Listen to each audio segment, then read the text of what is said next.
3 tahun lalu, aku diusir dari rumah tanpa sepeser pun, dianggap tak berguna. Malam ini, aku kembali, bukan untuk meminta maaf, tapi untuk membuat mantan suami dan mertuaku berlutut, di pesta pernikahan mereka sendiri, di hotel yang diam-diam. Aku miliki, namaku Rania. 3 tahun lalu, aku hanyalah istri yang selalu berdiri di belakang suami, memegang panci di dapur sambil menahan kata-kata pedas dari mertuaku, Hesti. Mereka bilang aku tak punya ambisi, hanya beban yang ikut menghabiskan uang keluarga. Saat Arga, suamiku kala itu, mengucap kata cerai di ruang tamu, ia tak memberi penjelasan panjang. Dia hanya bilang aku tidak sepadan dengannya. Hari itu, aku pergi tanpa membawa apapun, kecuali harga diriku yang terkoyak. Sekarang, aku berdiri di depan cermin, mengenakan gaun malam berwarna emerald yang membalut tubuhku dengan sempurna. Rambutku disanggul rendah, make up flawless, dan sepasang anting berlian sederhana menggantung di telinga. Tak ada yang tersisa dari Rania yang dulu, perempuan yang menunduk ketika dibentak. Malam ini, aku bukan tamu undangan. Aku adalah badai yang datang tanpa peringatan. Acara pernikahan Arga dan wanita pilihannya digelar di hotel mewah di pusat Jakarta. Undangan memang tidak dikirim langsung kepadaku, tapi aku tahu resepsi ini bersifat terbuka bagi mitra bisnis. Dan kebetulan, aku salah satu mitra terpenting. Begitu memasuki lobi, aroma mawar putih bercampur wangi lilin aromaterapi menyambutku. Lantai marmer berkilau memantulkan cahaya lampu kristal.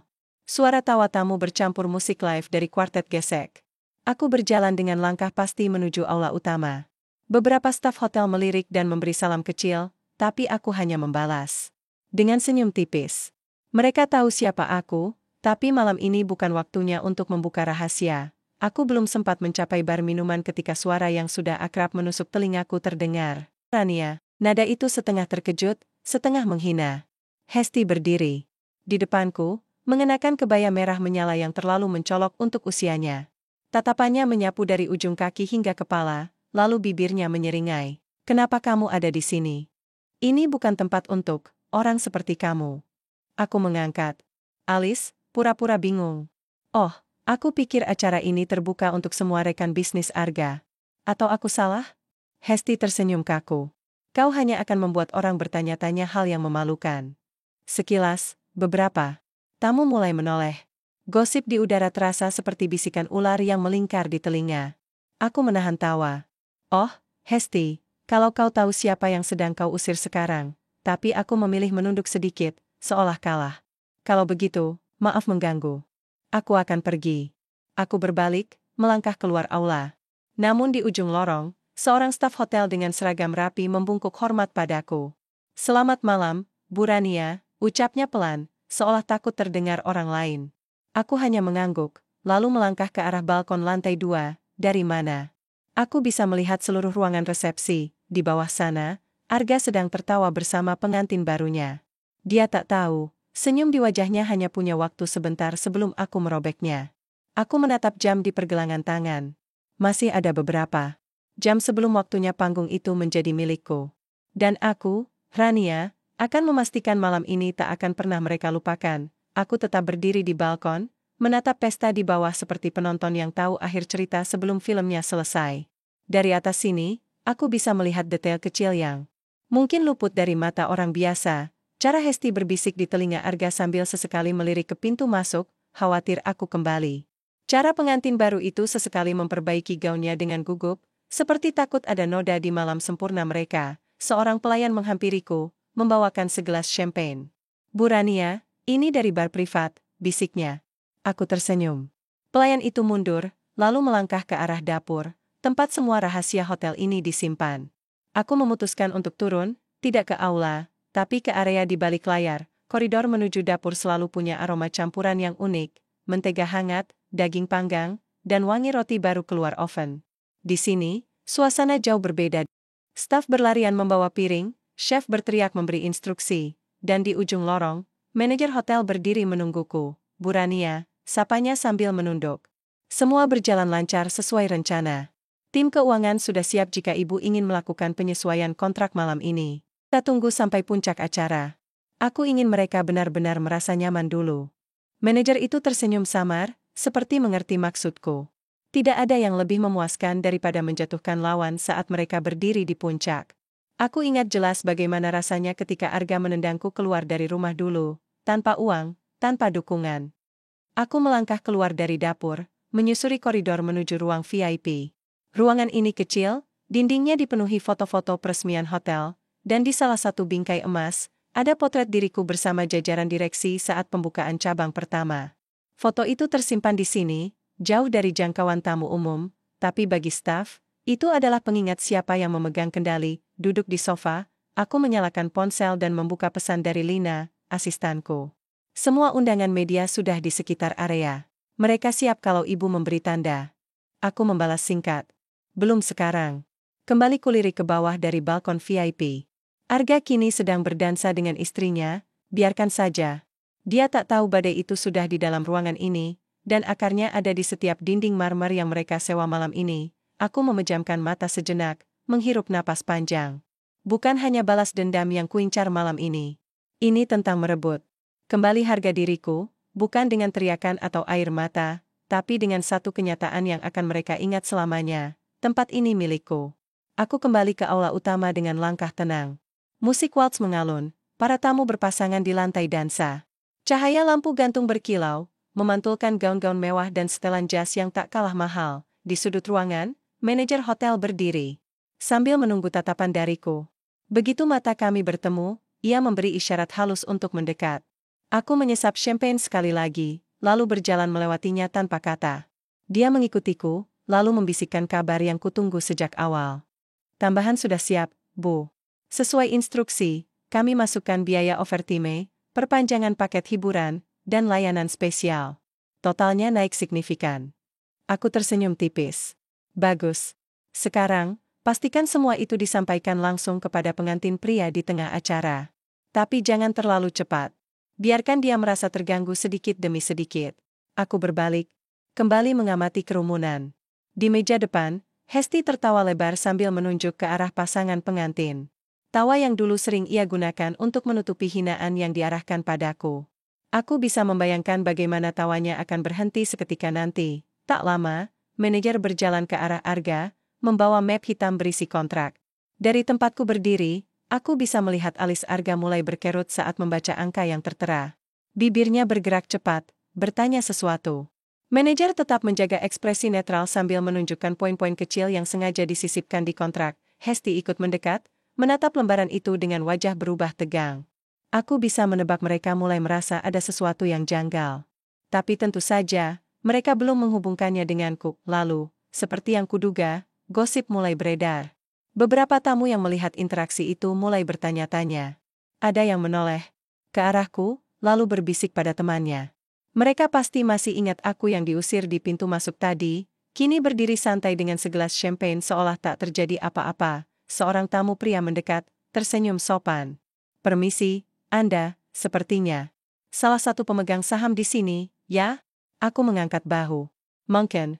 Dia tertawa kecil, lalu menatap ke arah panggung. Kalau benar, pesta ini pasti akan jadi bahan cerita besok. Aku hanya menjawab dengan senyum samar. Dalam hati, aku tahu, detik ini, benih rasa penasaran sudah tumbuh di kepala mereka. Dan rasa penasaran itu akan membesar menjadi keterkejutan. Total sebentar lagi, di tengah suasana yang mulai berubah, aku mengirim pesan ke Lina. Siapkan MC. Bilang aku akan memberi sambutan sebentar lagi. Kupandangi sekali lagi wajah Arga dan Hesti yang kini sibuk membicarakan tagihan. Mereka mencoba tetap tersenyum di depan tamu, tapi ketegangan di garis rahang mereka terlalu jelas untuk disembunyikan. Aku menegak sisa champagneku, lalu meletakkan gelas di meja terdekat. Waktunya semakin dekat, musik pelan yang mengiringi pesta mulai berganti ke nada yang lebih ringan. Para tamu sibuk berbincang, sementara aku berdiri di sisi aula, menunggu tanda dari MC. Tak lama kemudian, ia berjalan ke tengah panggung dengan mikrofon di tangan. Hadirin sekalian, suaranya bergema lembut, malam ini kita mendapat kehormatan istimewa. Salah satu tamu kita yang juga merupakan mitra penting dari The Aurelia Hotel akan memberikan sedikit sambutan. Semua kepala mulai menoleh, mencari siapa yang dimaksud. Lalu MC mengulurkan tangan ke arahku. Silakan, Ibu Rania. Langkahku terasa mantap. Setiap hentakan sepatu hak di lantai marmer seperti gema yang memecah tawa-tawa kecil di ruangan. Aku bisa melihat Hesti memicingkan mata, kebingungan. Arga tampak menegakkan tubuhnya, jelas tidak nyaman. Aku mengambil mikrofon, tersenyum ramah pada para tamu. Selamat malam, semuanya. Terima kasih sudah mengundang saya, meski secara tidak langsung. Beberapa orang tertawa kecil, tapi tawa itu langsung mereda ketika aku melanjutkan. Malam ini adalah momen istimewa bagi pasangan pengantin. Dan saya pribadi merasa sangat senang mengetahui mereka memilih salah satu properti saya untuk merayakan hari terpenting dalam hidup mereka. Keheningan menyapu aula. Hesti membeku, matanya melebar. Arga menatapku seperti baru menyadari sesuatu yang seharusnya ia ketahui. Sejak awal, aku bisa mendengar bisik-bisik mulai menyebar. Pemilik, dia bilang hotel ini miliknya? Bukannya tadi dia diusir? Aku melanjutkan, seolah tak mendengar apapun. Sebagai pemilik mayoritas The Aurelia Hotel, saya berterima kasih karena pesta ini membantu kami memperlihatkan layanan terbaik kami. Dan tentu saja, semua fasilitas tambahan yang digunakan malam ini akan masuk ke dalam tagihan final, yang, sesuai kontrak, berlaku efektif mulai sekarang. Beberapa tamu tertawa, yang lain menatap penuh minat. Di meja utama, wajah Arga memerah. Hesti menggenggam tangannya erat, mencoba menjaga senyum palsu. Aku menyerahkan mikrofon kembali ke MC, lalu menambahkan, "Oh, satu hal lagi, saya doakan pernikahan ini bertahan lebih lama dari yang sebelumnya." Ucapan itu seperti pisau tipis yang menembus udara hening. Sebagian tamu tersedak tawa, sebagian lagi mencoba menahan senyum. Kamera ponsel mulai terangkat, merekam setiap detik. Saat aku turun dari panggung, rasanya seperti menutup bab lama yang dulu penuh luka.